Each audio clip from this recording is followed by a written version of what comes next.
So, Oh. we just watched Last Night in Soho, Edgar Wright's latest movie. I went in with moderately low expectations, and I came out absolutely loving the movie. I'm joined by Cam. Cam, what'd you think?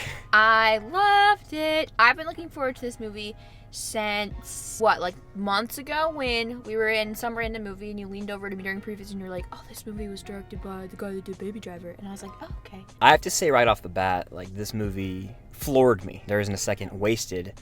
I have not felt this way in a while. Probably since 2019, honestly, or Tenet. It's been a long time since I've loved a movie this much that wasn't like a Marvel movie or a superhero movie. And I think they do such a great job of setting up the main character, Eloise, from the start. And I feel like a lot of these massive movies that have been getting acclaim have kind of lacked a compelling lead character. And Eloise is I buy in fully from the start. I think they do a really good job of setting her up in the first 10-15 minutes of the movie.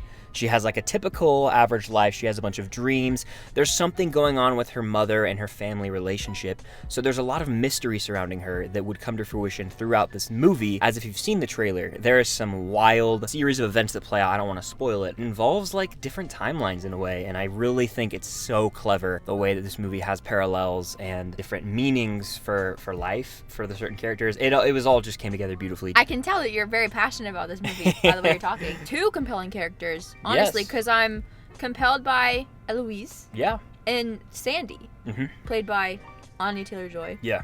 So good, both of them. Beautiful shots. Yeah, this is a gorgeous movie. The first time they go to the 1960s time period, there's a big poster of James Bond Thunderball, and it takes you to the feel with the score, and the soundtrack is an absolute bop. We've been listening to it since we got out of the movie. Yeah. I loved the shots with the mirrors. I love mirror shots in general because in movies I'm always confused. I'm like, how am I not seeing the camera in the mirror? And it's even better when it's the shots that we see in the trailer a bunch. And I love the 60s. Yeah, it almost feels like a nostalgic time period. On top of that, going to this time period, there's a lot of toxicity, I would say. They showed a different side of it, honestly, because as a society, I think we tend to glorify just all time periods, but we don't ever really think of all the crappy things that happen. Yep. And the 60s was a rough time from what I gather. The way that they tie everything together with the 60s and present day blends seamlessly, in my opinion. This movie's very clever in the way that it presents certain information to you and hides certain information. You're constantly on your toes from beginning to end, and I was never once losing focus or bored. I was fully immersed in the story. Entranced would be the word I used to describe it. It kept me fully engaged. It was I almost was just so locked in. I was in this fever dream, right? I was in the 60s. Yeah, I was so fully engaged. I haven't felt this way in so long where I forget where I'm at.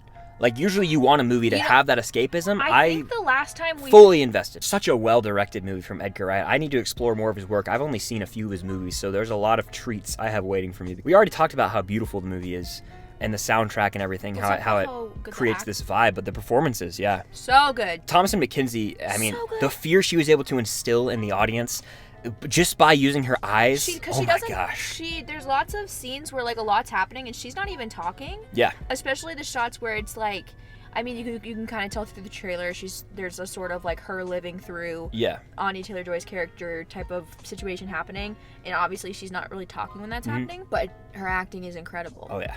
Extreme, so good. And I think that Anya Taylor-Joy does just as good. I think they're both, she's so good. They play off each other so well, the way that their lives kind of intertwined throughout the movie. I love when a movie does it right in the end. I'm not going to say what I mean by that, but when the credits roll and I'm giddy and I looked over at Cam and I knew it's that feeling you get every now and then, this is the one. That's how I felt.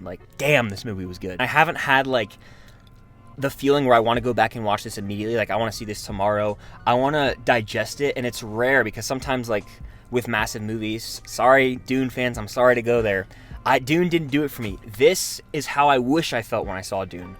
Just this feeling of I love movies. And I love when movies make me reappreciate my love of movies, because to be honest, a lot of these big hitter movies, they've just been lackluster to me, and this one was not that at all. I freaking loved it.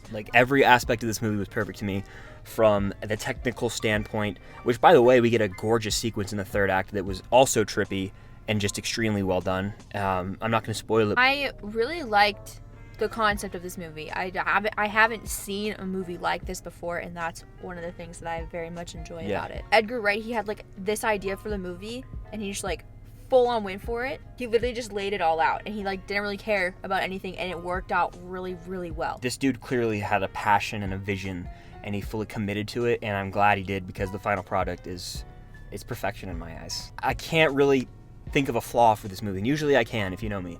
I'm pretty stingy and hard on movies, it's no secret.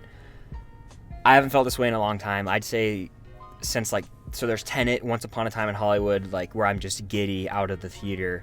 This is one that you guys should see, and I'm interested to see what the general consensus is for this one, because I don't even know what many people think of this one. I don't really want to talk about the movie any further, because I don't want to get into spoiler territory, but I think that while it is a very engaging psychological thriller with horror elements, I would say, there's a lot of deeper meanings, and I'm not the guy that always digests those, but they just hit different on this one, and this is a fun-ass movie to talk about with friends and dive deep into, because I think there's different meanings you can draw out of it. On that topic, this movie did a really good job at making you feel what it's like to be a woman. Yeah.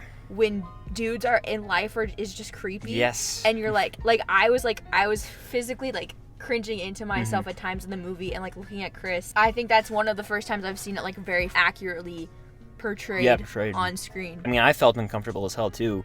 Men are pigs? Secondhand embarrassment almost for these dudes, you know? Oh, yeah. It had me jumping. A few lines that made me laugh. It pulled on the heartstrings. It was terrifying at times, and it was thrilling. All of the different emotions put into this movie. I haven't seen one this fresh in a while, and I'm happy to say I haven't done this in a long-ass time. I'd say since 2019. But ladies and gentlemen, Last Night in Soho. 5 out of 5 stars. You giving it a 5 out of 5 as well, right? I already did on my Letterboxd, actually. Follow Cam on Letterboxd at Cam Silas. I just made one. I love this movie. I don't want to overhype it for anybody, because again, everyone has different experiences. But to me, it's my favorite movie of the year. 5 out of 5 stars. I haven't felt this way in so long. We're gonna go listen to the soundtrack some more, because it's an absolute bop. I want to see this movie multiple times. I could sit here and praise it all day, but you guys need to make sure to see this one in theaters, support it. Give us your thoughts in the comments down below. Hit that like button, subscribe if you have not. Go over to Cam's social medias, all those are linked down below. Last Night in Soho, movie of the year in my opinion. Dune, take a back seat. I think we gotta get some hype going for Last Night in Soho. I loved it. I don't have anything else to say. Do you? I guess because in the trailers no one was talking, so I didn't know that it was going to be a British movie. I really thought this movie was going to be placed in New York. Really? Yeah. I didn't know there was more than one Soho. Yeah. I didn't know there was a Soho. In New York? I didn't know it existed. Oh. I thought it was a made-up city. We have to get out of Georgia. I guess I'm just a hoe, so...